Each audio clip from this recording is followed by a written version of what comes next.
Hello， 大家好，我係 Sam 啊。咁樣今日介紹新港城一個338呎嘅單位啦。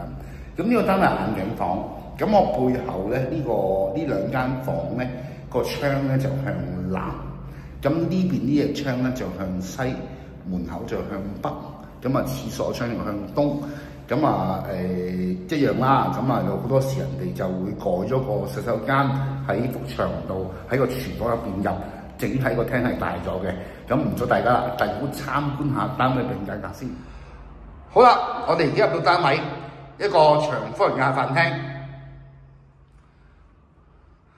嗱，而家我影呢個位置咧，呢個洗手間呢度門咧，好多時有好多唔同嘅業主都會將佢改咗喺廚房個門嗰度出入嘅，變咗個廳嗰個大細就好用好多。咁啊變咗見到呢度呢邊封咗個門口之後咧，咁即係話呢邊擺梳化，呢邊擺飯台啦。咁廁所就喺呢度門呢度入啦。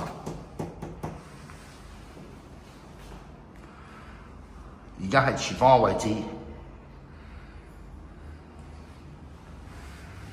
洗手間明廁有窗。原裝係浴缸嚟嘅，呢隻窗向西，兩間睡房向南，睡房景觀望返馬鞍山球場，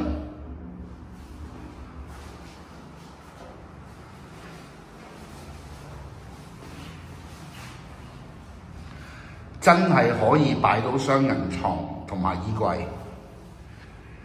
另一間房都係向南。如果大家對呢個盤有興趣，或者對馬鞍山市中心嘅盤有興趣，都可以 call 我聲㗎。